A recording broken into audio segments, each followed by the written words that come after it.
following is a presentation of the Belly Up Sports Media Network.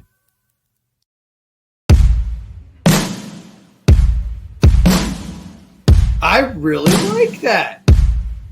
That's fresh.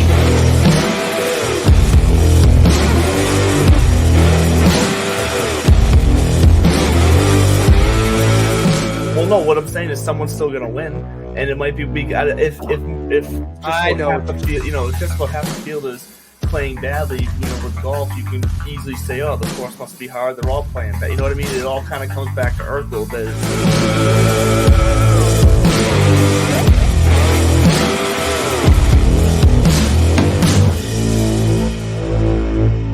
Sergio has been like, I can't wait to leave this place. Rah, rah, rah, rah, rah. Yeah.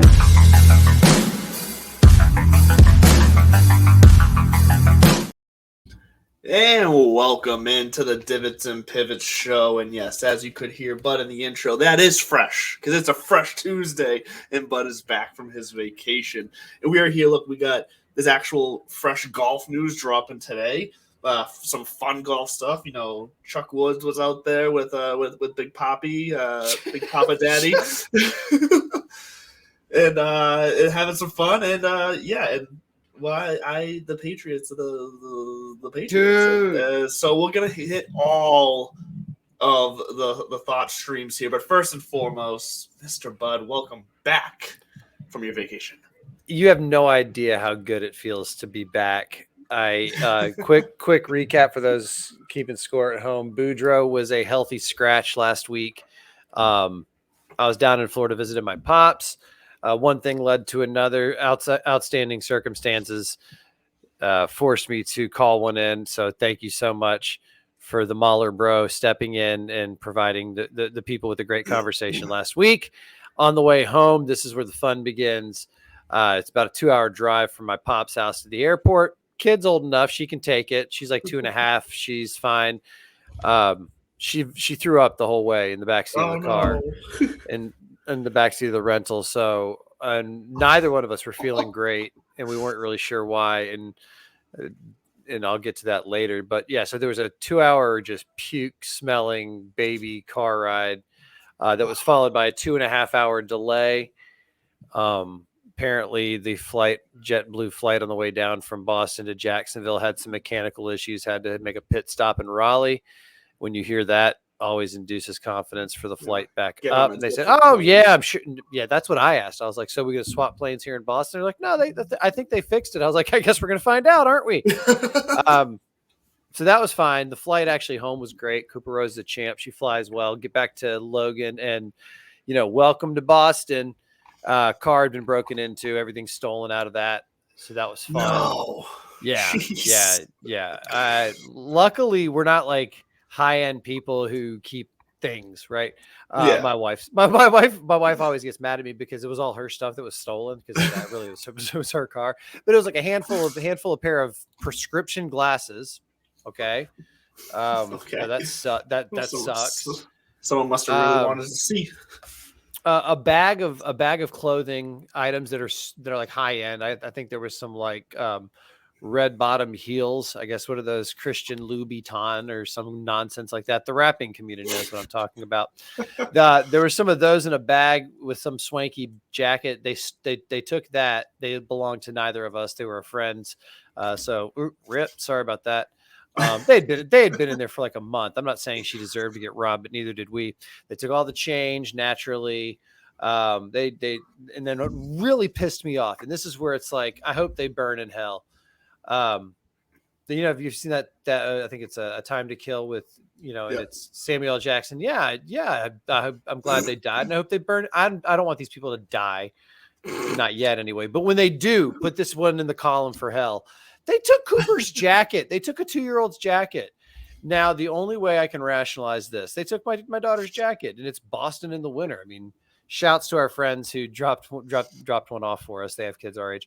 But the only way I'm rationalizing it is saying, hopefully they were super in need. There was a kid their own that needed it.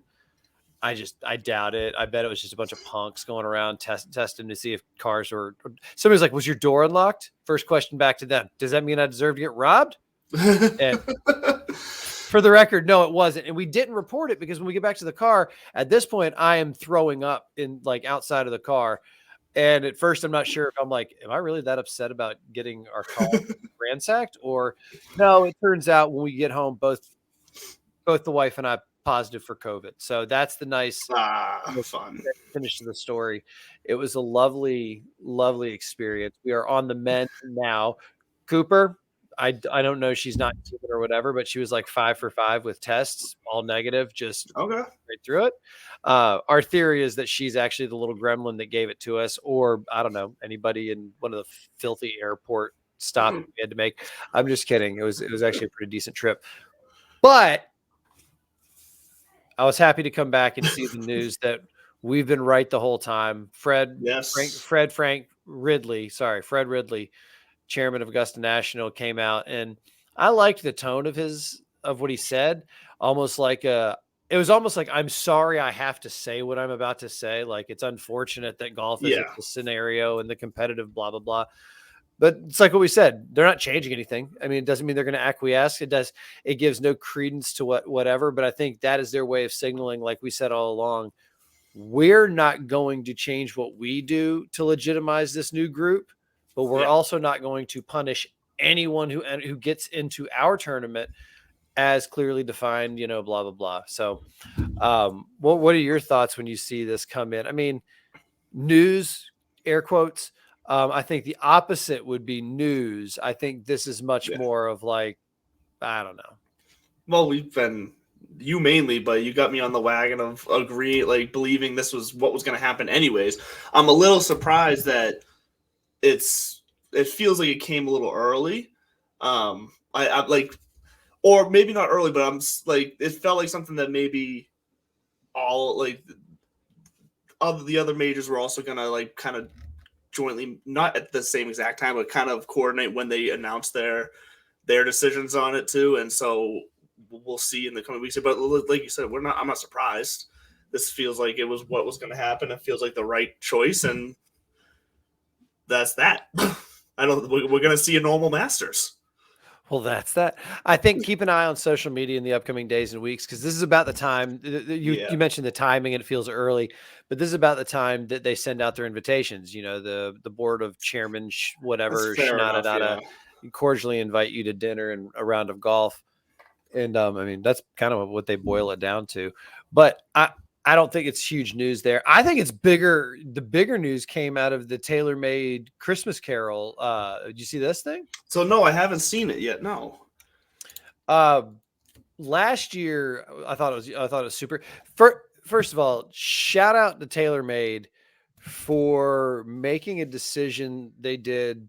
I don't know how many years ago it was, but when they decided, they were never gonna break through in volume against Titleist and FootJoy. Mm-hmm. Acushnet, so to speak, kind of had that on lockdown. So if you can't win in quantity, go after quality. And they just started targeting the world's top golfers. And when you step back and you looked at it, both from once they had Tiger, I mean, it was game over, and you had Rory and Dustin Johnson, and honestly, on the other side, you kind of had Bubba Watson and Phil Mickelson, team lefty, holding it strong for Callaway. And then Titleist and FootJoy were not hurting for talent. They definitely still had Jordan and Justin and that crew, which we can get into the match is here in a minute. But TaylorMade did this thing where they just went after all the top guys, and you step back and they had Rory and Colin and DJ and Tommy Fleetwood. So they had names, and even like Tommy Fleetwood is not a winner on the PGA Tour yet. He's not a master. He's there. He's a name. Everybody recognizes Fairway Jesus when that hair comes flowing through. So last year they did a spoof on A Christmas Carol or A Christmas Story. Sorry. Yeah. And they were, somebody was sticking their tongue to the thing and they're yanking it off. This year, they're yanking it off. Shut up, Beavis. But this year, I love it. Keep going with it. This year, it's this year I freaking love it. It's kind of like an old timey Christmas Carol style choir. And, they're just doing a traditional song. And God, what's her face is in there? Charlie Hull's in there, Colin Morikawa. Rory McIlroy. I think it's cute. Like Scotty Scheffler's in the back, very clean shaven. Tommy, yeah. I'm looking at the list here. I have the video. It's not playing, obviously, but I'm looking at the description, seeing everyone that's in it. And yeah, you're right. You got everyone. So you tell me what. So this year, take a look at that and what jumps out at you. Oh, well, then I'm gonna have to listen to it. I'm gonna have to actually watch it. Yeah, pop quiz, hot shot. You got a 49-second spot. We're not gonna get no. I mean, well, no, first, go ahead. I would say so. As I'm watching it live, Colin Morikawa is taking it way too serious. He looks like he's trying to sing. Rory is playing the dumb lost friend perfectly. And who's playing along with him? Tommy is playing along with him. Although he's kind of playing the, hey, like we neither one of us know what we're doing, but I'm gonna try to teach, like show you where we are, even and see what happens. And then there's just Tiger, just at the front, just waving the wand. This is So who's not there? That's the whole commercial. Tiger So doesn't who's say not a word the whole time. No, it's beautiful. Does he need to? I think that might kind of set a precedent for him where you, like you just pointed out, he's hit that status now where he doesn't have to say anything. Shit, he's Tiger. Who wasn't there though? Who was? Dustin Johnson wasn't there. Okay. Matthew Wolf. Those are guys that were in the ones last year. Sergio Garcia, also a tailor-made guy. True, yeah, he is. But all three of those guys are live players now. So do you read into anything? Well, of on course, this? you can read once you put that together. Yeah, you can read between the lines here. I guess the bigger question of reading in between the lines here is this Taylor? Is this a look into the future of what TaylorMade's going to do? Are they going to take a stance and pull sponsorships of live guys? That's my point. Is I think they're gonna go the Augusta National route, and they're just they're sending a message right now to any future players. You want to go over there and do your thing, fine. Let's see where these contracts go when they expire in a couple of years with some of these players. I don't think anybody's getting canceled here because truth be told, nobody wins there. But somebody like Dustin Johnson, he's everybody knows 120 mil. That's what he got to sign. He probably has a little equity. Does he even need? It's kind of like, do guys like that even give a shit anymore? Brooks Koepka just went through this whole rigmarole of finally landing on Srixon irons. If Srixon comes out and says, we're no longer providing, I mean, he can just look at them and say, all right, get bent. Like I can buy them, myself customized. It's not like it's, there is that element to it. I think we as amateurs forget it's more than just, getting the free cool shit. Patrick Reed went through a time where he had no like hat sponsor, and rightfully so. And then somebody threw him a couple bucks and he put it on there. But I do think that this is kind of a wink nod. I do think it's some foreshadowing because of how deeply ingrained these relationships are over here. And I just don't think I could see like a PXG maybe kind of going rogue and saying, hey, we'll play game. We're a little newer. These secondary brands who we're gonna like some of these live golfers looking for a way to to take that next step in their as I say that every vet in the world is screaming at me right now, reminding me that Bob Parsons started the whole thing after he's a military guy and no way would they get into bed with the Saudi tour. I was just thinking of like maybe smaller brands that some of these newer upstart brands. I think of like Snake Eyes back in the 80s, 90s was just Ernie Vatterson in his garage in Jacksonville, Florida. We've got guys out there now doing that, tweaking wedges because social media makes access so easy now that you can get a product out there, get exposure, get some and just get some momentum going. And if you can be the next viral product in the golf industry, then I mean, who knows? And if Live is your vehicle to get there, you don't have any pre-existing ties. And so it's kind of like the country club adjacent dudes. I don't blame them at all for going head over heels for Live and vice versa. I think they fed each other well. I think one or two out. of those guys just got poached by good. Well, they had the 2 openings. Josh and I were talking about that last week, actually, about Micah, and I think it was Micah and Grant who both left. And I would love to know the story. I don't think we will, but because the good guys seem to be very holding that close to the vest about why. They just said it sucks basically, but we're moving on and wishing the best. Like very politically kind of departure. Cordial. Nothing juicy cordial. there.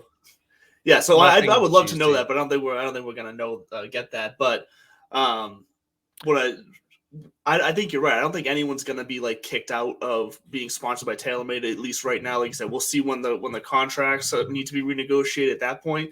But look, TaylorMade, Titleist, all these brands, they sponsor a ton of guys, and they don't put all of them in commercials. Like there's just a handful of that's another good point where spotlight where I think they might just be looking at some of these live guys and say, yeah, we'll keep sponsoring you, but you're not going to be a spotlight person for us anymore. We're just not going to throw you on billboards. There are definitely different agreements where there are staff pros, tour pros, and then influencers and whatnot and the like.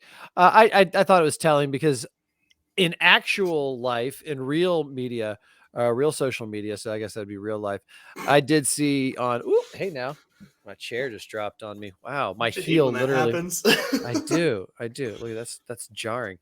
No, I saw some PGA Tour live cross love out in the duck blind. There was a post, Kevin Kisner, Hudson Swafford, and a bunch of dudes were out duck hunting to recently. My blinds back here. Call my blinds duck blinds. No, sir. As Ryan McCarthy points out, I am a duck. No, sir. Where I come from, different kind of duck blind. I know what the duck blind is you're talking about. But I thought that was kind of cool because it does remind us that at the end of the day, these guys are friends, and I think all the dust is going to settle, and the lawsuits are going to figure themselves out. I don't. Yeah. I actually kind of do think that they'll eventually settle because, first of all, they're going to see how much attention this Masters brings up. Bryson makes a good point. It's going to be one of the most exciting, kind of electrifying Masters. It'll be fun to watch Augusta National try to tamp it down. And watch them balance tradition with, are we going to not let the live guys talk the way that some of these like DP World Tour events are doing? Well, I think what's going to be interesting is that it's going to be, as you said, Masters is steeped in tradition. It's the hollow ground, holy grail kind of tournament to where it's just like that overwhelming feeling of like respect amongst the crowd that's there and the way they respect the course and the players in the game. It will be interesting to see what potential division amongst the way the golf fan world has been divided in this. Does the atmosphere at the Masters change because of division in the crowd? Like, do we see like fans, gravitating towards the live guys more and then not to the other guy? Like, I'm curious to see how the fans react in a place that's always been like the true kind of, like I said, hollow ground event where fans seem to really buy into the idea of respect and ethic for the game kind of thing. My prediction is they rise above because you will never. I think.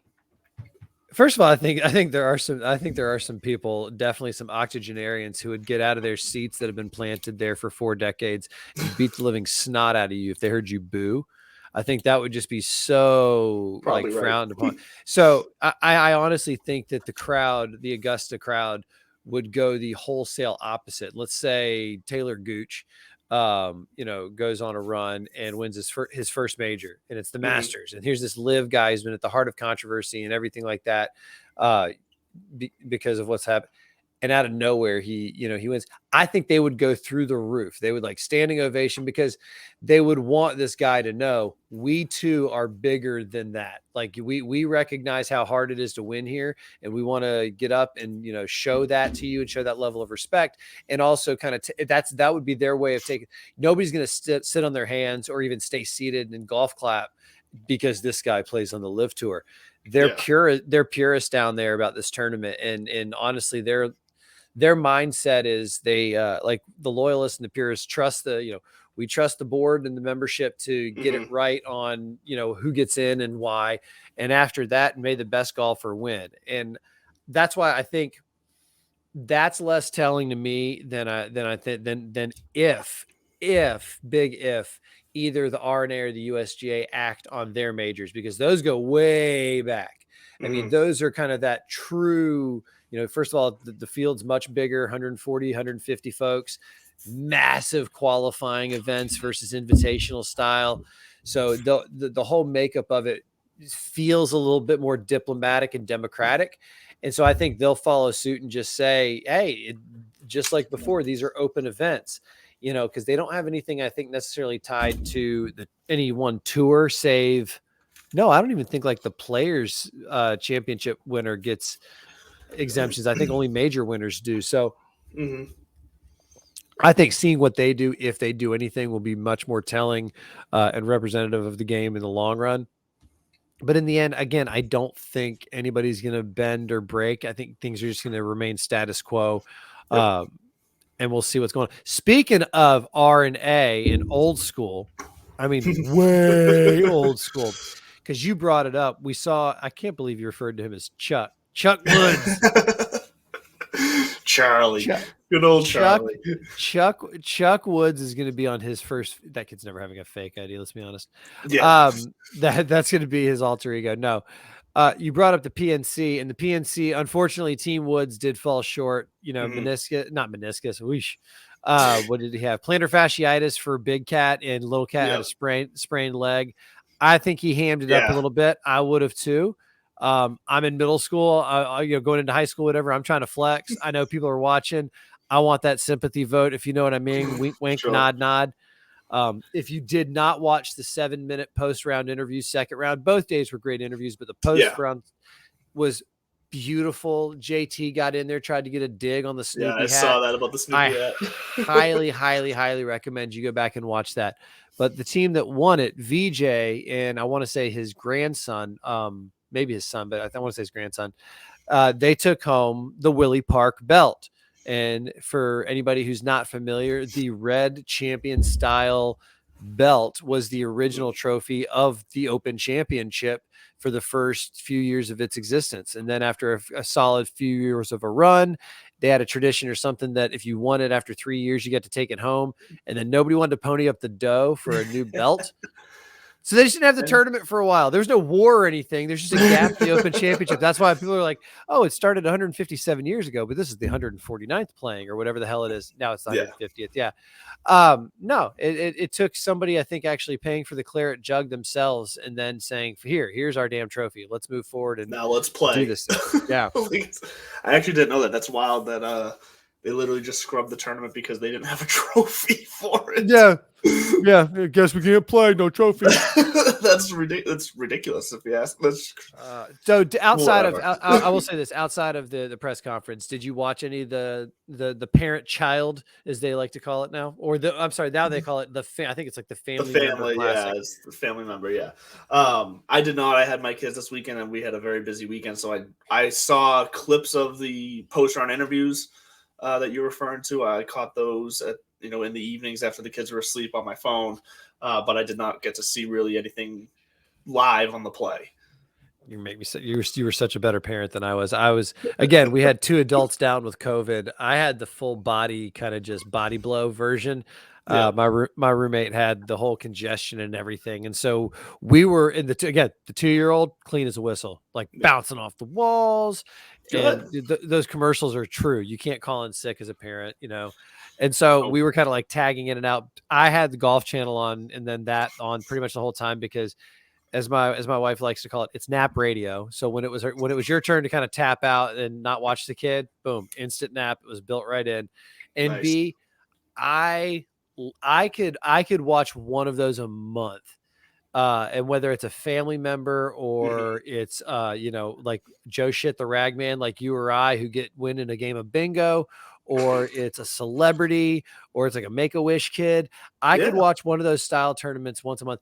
And I wish there was another sport where it translated like that. I mean, you, me, and LeBron are not playing a 3-on-3 pickup game against, like some 2 other dipshit podcast hosts and Steph. Like they can't dumb it Yeah. down. Golf's not like that. I mean, I saw Annika Sorenstam's little boy out there, little lefty, just throwing darts from 58, 60 yards. I did like in one moment, he threw a wedge in there from about 60 yards out, and mom kind of like gave him a little high five, fist bump, and then there's just reminding everybody she's still the GOAT, just drops one right inside of his and kind of winks at him. It's my favorite. It's my favorite thing to watch is that kind of pro-am interaction when you can give it your all, because golf is one of the few sports where you can kind of handicap it for the pros and let the every player kind of have their shot. Speaking of crazy shots from that tournament, did you see the like somewhat scuffed shot by Charlie Woods that happened to just roll perfectly around the edge of the bunker and right up cozy up next to the green? Yes. You saw that? Yeah. It's just like one of those where it's like, even when it's one of those where as the casual golfer watching, you're like, if I had hit that shot, like I'd be long gone. But man, he's getting the break. Like it's just one of those silly things. But hell of a break though. That's golf for you right there. It's when you found out that Tom Brady was cheating on, Moynihan, and then you're like, oh God, it's probably some crackhead. Oh, it's the biggest supermodel, and of course it is, man. Yeah. Always can't catch a break, this guy. Speaking of, do you mind if we pivot to some Patriot gossip real quick? Let's get it over with. Oh, fuck that last play. That was the dumbest shit in the world. And shout out to what's his name for stepping up in the post game. I think it was one of those things he had to. Was it not N'Keal Harry? Who Jacoby Myers? Harry's not even on the team anymore. I know that's why I was exercising through that option. Back off. Jacoby Myers sitting there, and I love his comments. They were so just kind of like, yeah, no, I was trying to do too much. And the reporters are like, come on, man, like. Was it kind of one of those, hey, if you see an opening? And he's like, no, I saw the ball picked up, tried to get cute, and I was just trying to do too much because I think he decided to throw it to freaking Mac Jones. Who? What is he going to do with the ball at that point? He can't throw it forward. He can't run because he is Mac Jones. The ball goes up in the air, and I go, what the F? And we see Chandler Jones come down with it. And as soon as his hand goes out, I just hear my wife go, oh God. And it was like, bless you, kid. Mac, if you're a political junkie like me, you remember Howard Dean's scream in 2004, like, yeah, and it just ended. This guy, Howard Dean was gonna just walk straight to the White House, and he was going on this rant, and he just an awkward yell, and next thing you know, just gone.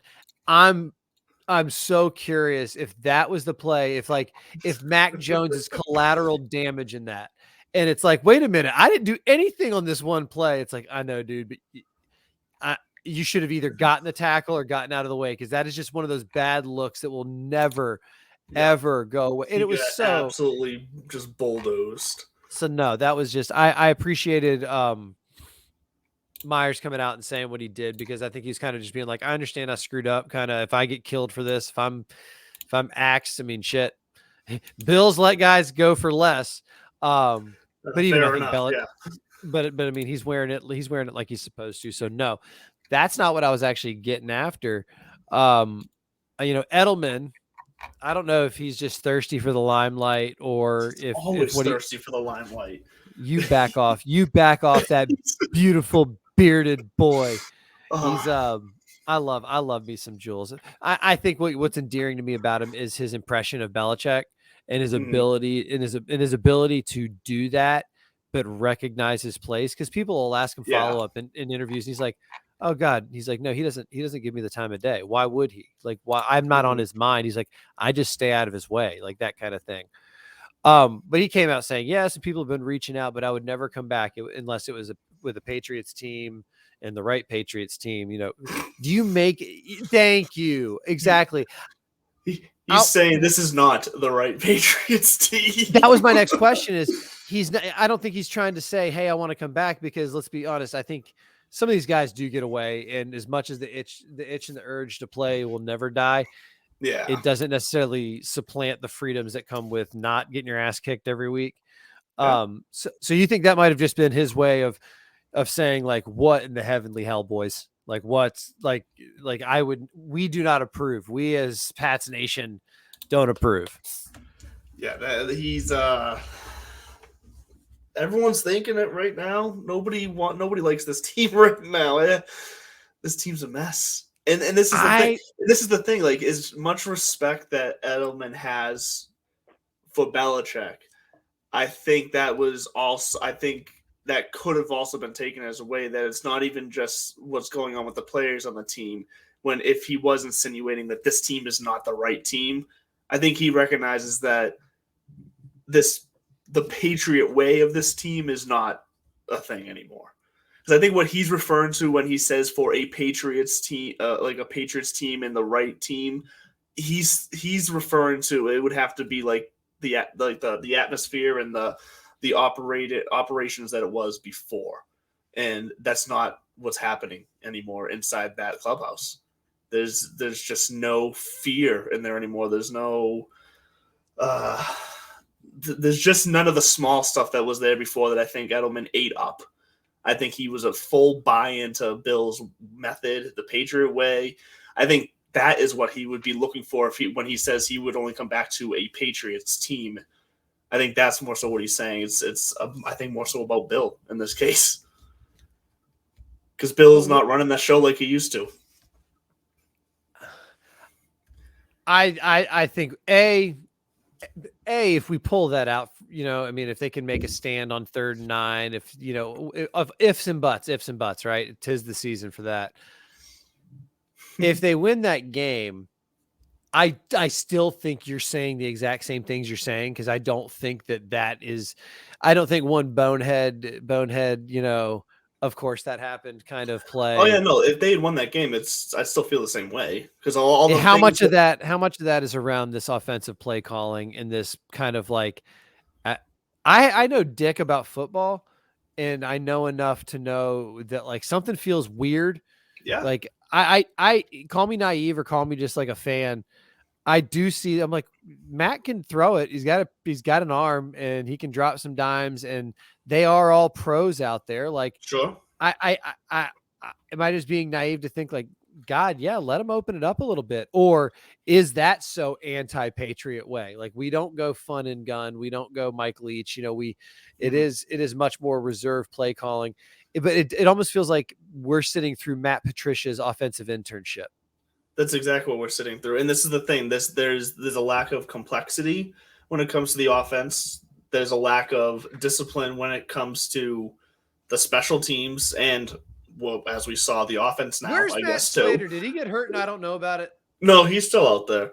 And there's but there's also just a lack of respect. And honestly, I don't think Judge and Patricia have done anything to earn the players' respect as far as their current positions that they hold. Like, what have either one of them done? Neither one of them ever coached offense before. What have either one of them done prior or in this current year to instill confidence in those offensive players to be like, okay, like what he's going to call here, we can take a shot. I don't have to check down because I trust the play. I don't think Mac trusts anything that Mac calls. I think some of the check downs, they're saying all the most screens ever thrown. I think a good portion of those were by design. I think Mac is also just choosing the checkdowns because the offensive line blows and he's getting crushed out there. And he doesn't trust that if he does stand around and wait for the play to develop downfield, that it's going to actually be worth taking a hit to let the ball go. Because I don't think he trusts the receivers are going to be in the right spot, or that the play was designed in a way that there is going to be a hole in defense. I just don't think he believes in anything they're doing. Are we spoiled and naive? And I'm going to use the term naive for like the 4th time, just to reinforce how little I know about football.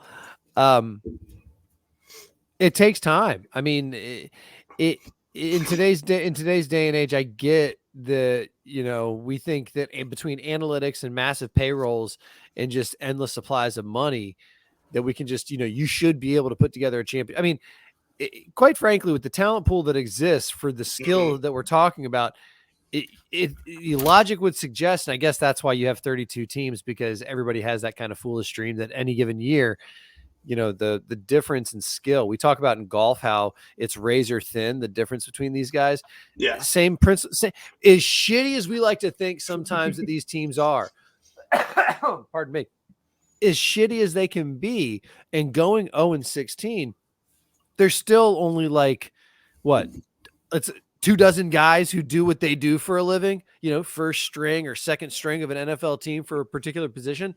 So, you back it up, you take 3 steps back, and you do say, like, it's rare. And I know I'm kind of being cliche to say it's rare to experience what we've experienced here in New England for the last 20 years. Everybody knows that. And I don't, we were spoiled. I like that folks our age stay spoiled, because I do like my father-in-law and some of those sports, some of the folks his age are like, yep, we knew that this ride was coming to an end. I'm like, you're way more gracious than I am right now, because I don't have that level of patience. I am kind of like, I think it was so serendipitous the way Tom Brady, Cinderella'd his way into that success. Yeah. And that kind of brings me full circle why I was bringing up the sticks earlier, because Julian putting his name out there, kind of trying to be third. I do agree with you. I didn't see that angle. If maybe that's his way of saying, we, the vets, say boo, Bill. I think there is an element to that.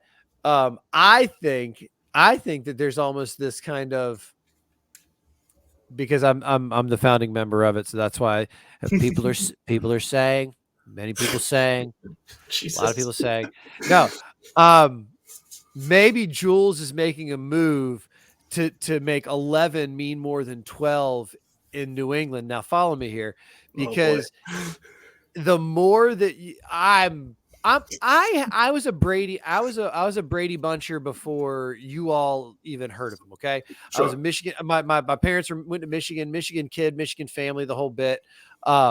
And so, like, we were super excited. I used to have this argument with my buddies about Drew Henson and Tom Brady. If y'all remember the whole saga back then, Drew Henson was the hot shit quarterback, and he was the gunslinger, and Lloyd Carr, let him come in as a freshman and start over this experienced Tom Brady, who also got drafted by the Expos in the Major League Draft. People forget that.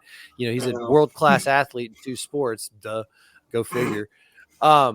And then Henson would go in, shit the bed for a quarter or two, and Brady would have to come in and bail him out. I mean, everybody that became his MO, which is also why it wasn't super shocking when that carried over to the NFL. Those kind of ice cold veins.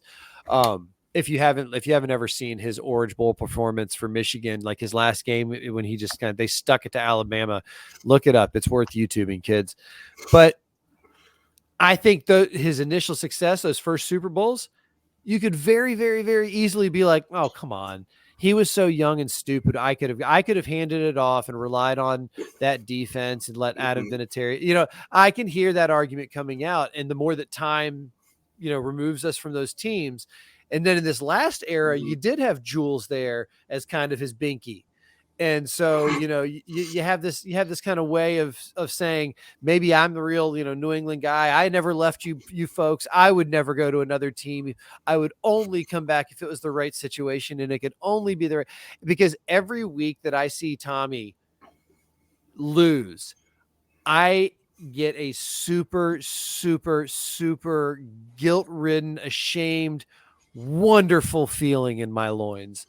And I think it's just because you hate to see it. You know what I'm saying? So that's my conspiracy theory for today, is that Jules is trying to make a move to have 11 mean more than 12 in the history books. Back to you in the studio. He might be trying to do that. Oh, it means nothing. It's all social media. Yeah.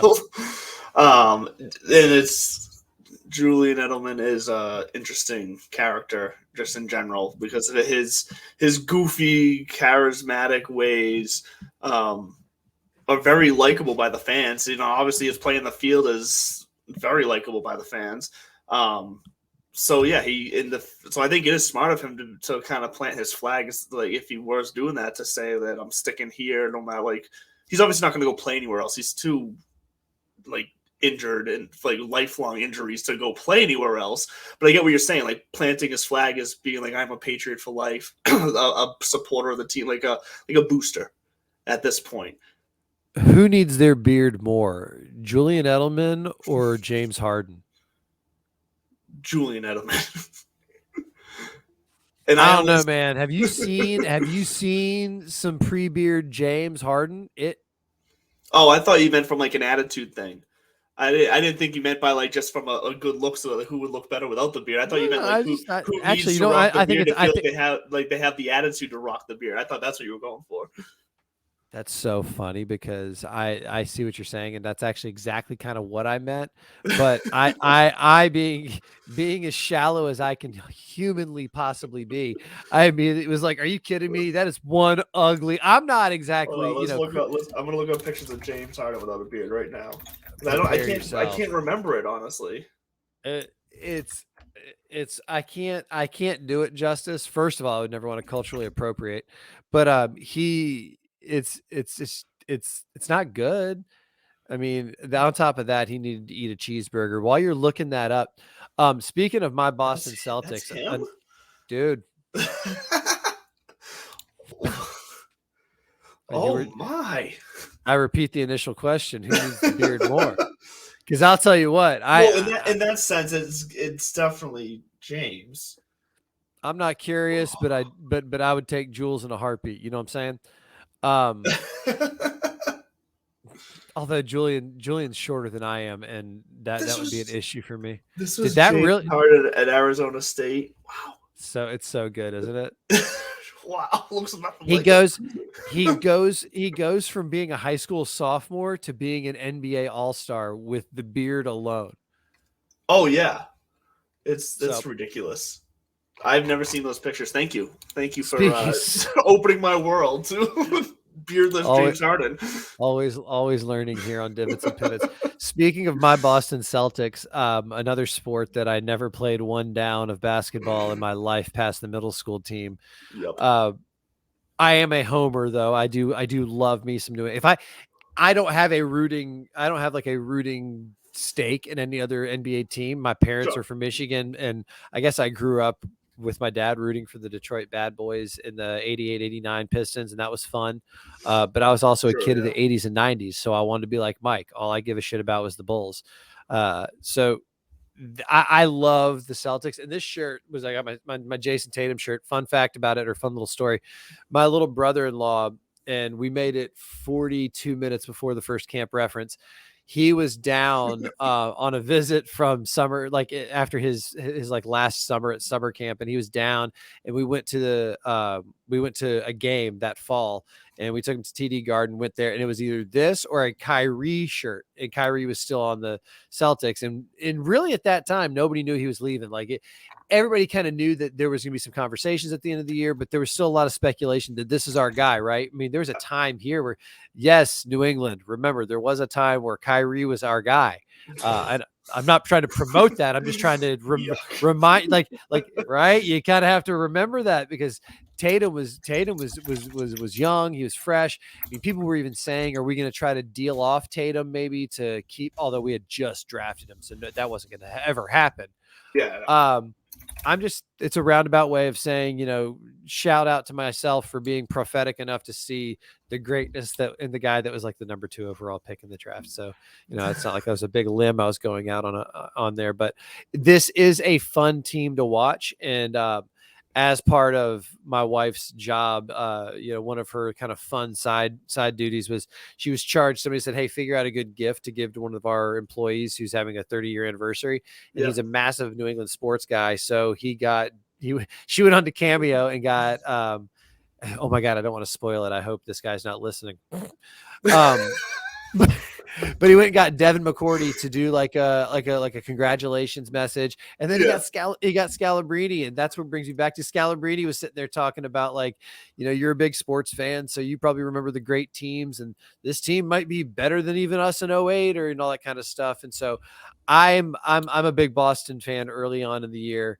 Go Seas. And pay attention to Jason Tatum. Even if you're not a basketball fan, if you're a sports fan at all, he's on one of those levels right now. And the way that the team in general is playing, pay attention to him because he's not a flashy guy. He's not an attitude guy. He's a Kobe disciple, both figuratively and literally. And that's kind of that. Kobe might have been that transition from the Jordan era, open in your face, slap you in the face, figuratively and literally, to much more of the I'm just going to work harder than you and let my work, do the talking. And Tatum's walking that walk right now. So as far as sports fans are concerned, you can take solace that after Mac Jones, took it on the chin, both figuratively and literally, there is some sun on the horizon. Well, Celtics are starting to slide. Well, no, I'm not going to say starting to slide, but they have lost 4 or 5. But it's a small, like they are. I do believe they are what we've seen for the majority of the season so far. That's the real them. I think there's going to be pockets of times this year where they take a few games where they don't win them all. That's life in any professional sport. The Bruins, though, the Bruins are kicking ass. Educate me. Talk to me as if I am a small child about this Bruins team and hockey in general. How do they look? What's the trajectory? What are the storylines in hockey? I need to be not dumb if I'm going to live in this part of the country. So right now, I believe they have, I think it's 51 total points out of a possible 62 that they could have had so far this year. They haven't lost. What earned you a point? So if you win a game, you get 2 points. If you lose, you get none. And if you lose in overtime, you get 1 point. You get a little pity point because you made it to overtime. Oh, and then if you win in overtime, you still get 2 points. You get the 2 points, yeah. Do you get any extra points for goals or assists or any of that kind of shit? No, not as a team. Those are personal statistics. Oh yeah. Because then there's points as an individual player is too, people are cringing right now. That are you get a point for a goal scored, you get a point for an assist. Those are all points that are kind of told you. And then there's other points where it's your plus or minus as far as goals that are scored when you're on the ice or off. So if your team scores goals while you're on the ice, even if you didn't have an assist on it or score the goal, you get a +1 in that stat. Makes sense. And same thing, but if the other team scores a goal, then you get a -1. So, at the end of the year, every player has either a plus or minus number that kind of shows their efficiency when they're on the ice. You know what? I think offensive linemen should get a statistic similar in that vein. If for every passing touchdown, they get a slice of the pie, because you think about the traditions of NFL teams, and what's this time of year, you always hear about what did the quarterback get their offensive lineman. Everything from a real nice fancy dinner at Ruth's Chris to something like, oh, I got him, I got each one of them an Escalade. I'm like, yeah. Got my coworkers a Dunkin' gift card, and I think it was left over. Yeah. So back to hockey. How much? I think I asked you, does anybody call it puck? And they're like, no, nobody calls it puck. How much hockey did you play as a kid? Was that one of your main sports? No, I never played. I've barely ever ice skated in my life. Shut the front door. I have ice skated in my life, but what I'm trying to say is I've never played hockey. No, I would mess around in the street sometimes, street ball and it up. But did you grow up watching it? Do you know? Because I didn't. Again, I didn't grow up playing. I grew up playing street football. Never played a down in my life organized. Yeah. But I know at least enough to talk about it educatedly. I didn't really start watching hockey until college. Okay. Growing up, it was mainly just the Sox and the Patriots. But in college, I started watching both the Celtics and hockey. And the Bruins. But I still don't love watching the NBA. It just doesn't do it for me. I'd rather watch. Neither do I. I mean, I'm glad I brought that up, because I think the only time I watch the NBA is on Christmas Day, and this year, no, thank you. We got football. And I'll pick up usually I'll pick up the NBA around playoff time if the Celtics are in it. Same thing. I'll watch the playoffs, but that's it. I don't care. I think that because the players treat the regular season like it's nothing, then why should I give a shit and watch it? God, you're such a selfish sport fan. No, actually, speaking of you made a good point, or you fell ass backwards into something I was going to bring up. I saw That's how on we the do it on this show. I saw on the interwebs. Get ready for this. It was competitive combat juggling. Combat juggling? So Combat what are juggling. they throwing the knives at each other while they're juggling? They're not juggling knives. It's like they're like plastic bowling pins. So what are they just like trying to knock each other's things out of the air while they're juggling? Basically, like Mario, like old school Mario Kart style, where you lose a balloon when you get hit. Basically, I mean, I've yet to do a deep dive. There were ESPN banners around the side. I don't know if those ESPN's. I don't know if these Ocho. It was definitely ESPN Plus. This was definitely not on the Deuce. But I got to do a deep dive and tune in next week when we kind of do a year in review. We will definitely look back at Divots and Pivots year 1. Do we have anybody joining us next week? We do. That's fantastic. Next week we have Scott Simpson joining us. So go on. Let me get his handle for you right now because you can go look him up. I don't want to give out it's Nimble Numbers. But it's Nimble W Numbers, actually. So I knew I was going to mess it up. That's why I had to look at it. But yeah, Scott Simpson, Nimble W Number at Nimble W Numbers. He's a analyst over at Fantasy Football Millionaires and does a lot of writing and podcasting and jumping around. But he's going to be joining us for a bit of a pivot episode. Like you say, we're going to talk year in review, and we're going to talk about his personal kind of journey in the space of content creation and sports analyst. W is for winner. That's all I'm saying. So we look forward to that next week, no matter when you're watching or listening to this. But when we do that, when we look back, I can't wait to turn the page to next year because believe it or not, we only got a couple weeks before the Sony Open, before Tournament Champions, before everything gets started. And we have to kind of set our parameters because I do not at all feel bad about talking all the shit in the world until you actually knock me off this mantle of fantasy golf, because I have basically I've got a real big chip on my shoulder now about it. I feel like if I'm going to be this much better at you than the real game, and I'm going to talk a big game, then I have to actually show out. I'm excited to maybe partner up with you in the new year on some content for Belly Up writ large. Yeah. So definitely look for Andrew coming up. He's always got good stuff coming out. But hopefully we'll be able to contribute. It's going to be interesting to see to get back on my golf fantasy winning research ways homework. Now that I don't have to spend my time teaching you, I can get back to kicking your ass. All right, Miyagi. And then also we won't be live for it, but the team Divots and Pivots is going to connect for a little holiday special. We will video it and be bringing some of that content to you in January in bits and pieces and splices. Basically, we got to figure out how many strokes I have to give you without feeling like I'm giving away the store, because we got to figure out how to handicap virtual golf, because they do it for you. They do. You just put the handicap in the computer. What's your handicap right now? So here we go. I haven't calculated it in a year now, so I'm not sure if it's accurate, but the last time I calculated it last year, it was 13. I didn't play enough this year to calculate it. Yeah, you're gonna want more than that. Look, you've seen some of my. I've sent you the scorecards from when I've gone virtual golf myself. I do better on the simulator.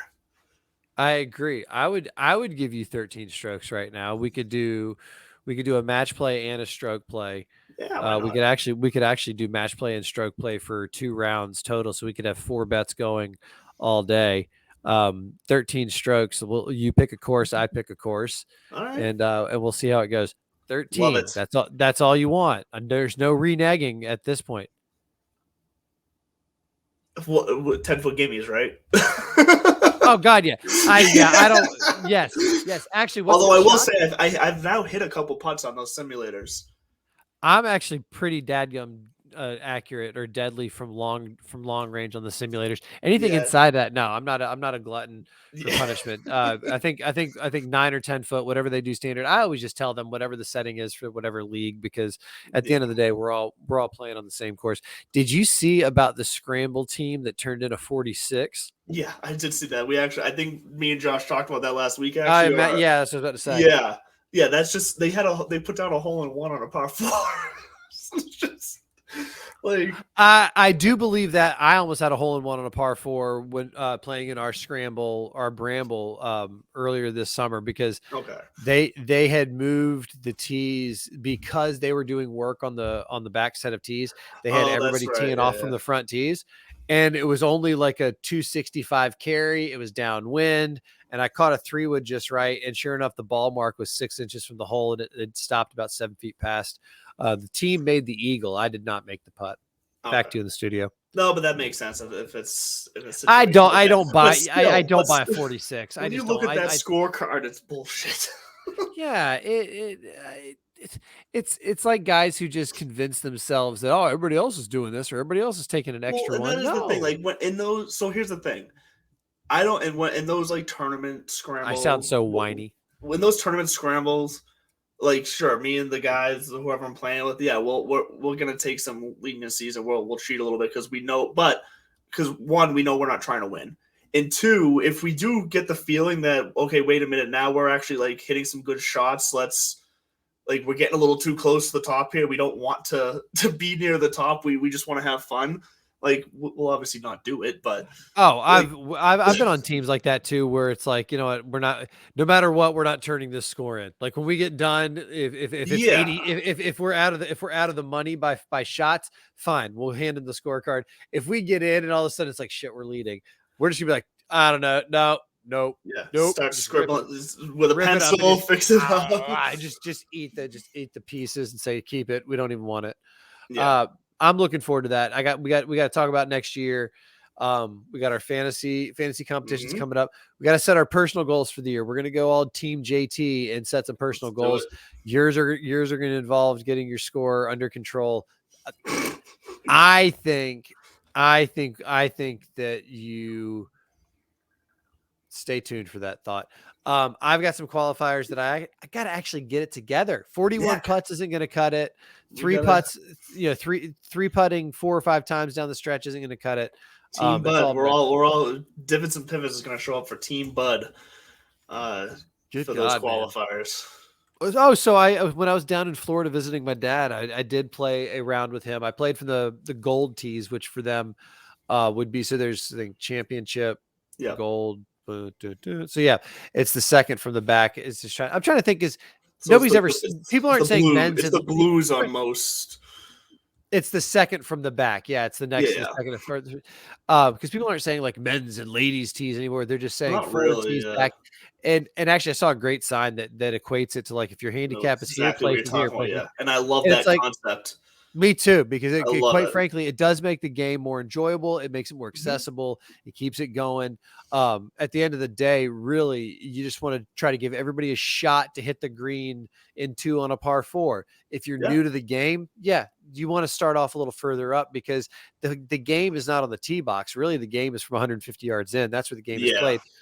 But I did play with nothing but irons because it's a relatively shorter course than from one tee up. And shot 76, just kind of went out cold. It was a very nice, smooth 76. It was a 40-36. I started the front going 4-5, 4-5, 4-4-5 or some shit like that. I shot 40, and then I had a 1 birdie, 1 bogey on the back, and it was a nice, relaxing round with the old man. Right before I picked up COVID and all that good stuff. Well, you ready for the most overused and most false statement that everyone in golf has said at least once in their lifetime? I think I fixed my drive. Last time I went to the simulator, the owner walked by and he goes, "You're making this look too easy." And I went, "Don't say that. I swear I took so many mulligans when you didn't walk by. Every time you walk by, I hit an amazing shot. I am not this good." It's just but you need to stay right there because you were bringing. And literally every time you walked by, I freaking piped one. And then the second he walks away, I would then like shoot my iron shot like straight into the wall on the right, and the simulator wouldn't even pick it up. Like it was just, but every time that guy walked by, he thought I was like such a good golfer. It's like you're out at the bar with your buddies, and one of them walks up to the bar to get everybody around, and then the other one goes off to the bathroom real quick, and then the other one walks out back to have a smoke, and like the most beautiful, like friendliest, sweetest girl in the world stops, talks to you for a little bit, and then like gives you a little kiss on the cheek and says, "Well, yeah, no, let's catch up later. Come find me." Walks away, and then all your buddies come back, and you're like, I swear. I swear. Listen, that's exactly who you sound like. It's like, I know, dude, you should have seen her. And I say that lovingly as your friend. But I said it that way because I knew that's exactly how I was going to sound like. Because I think I fixed my drive. No, you never fix your drive. I know. First of all, I assume by saying your drive, you mean your driver, right? Yes. That's the first mistake. Your driver is one club. Your drive is your tee shot, period. And you got to stop. Don't ever associate the two. Really, what we want to get, your goal for next year is going to be to find your quote unquote sweet spot yardage. So for me, honestly, it's about 145 to 150, anywhere in there, because that I have three, sometimes four clubs at my disposal, depending on the conditions. Anything from a solid wedge with a good amount of wind, maybe downhill, to like maybe kind of like a knockdown 7-iron, depending on if I'm uphill or into the wind or whatever. That is such a manipulative, yardage for me. For you, what we want to find out is kind of like, how far do you hit your 7-iron consistently? And then from there, it's all a math game. Then it's just, especially New England golf, where you're not really breaking the bank on your driver anywhere around these parts. Really, it's much more important to go, all right, what do I need to get to 150 yards? Do the math, hit a 4-iron. Do the math, take your medicine, hit that 7-iron. Sometimes hit a 5-wood, or because I think what happens to all amateur golfers, including not myself anymore. I've grown beyond this. No, but approaching every tee shot. And there are rounds you do this where I'm just out here to crank beers and crank drivers, and that's fine.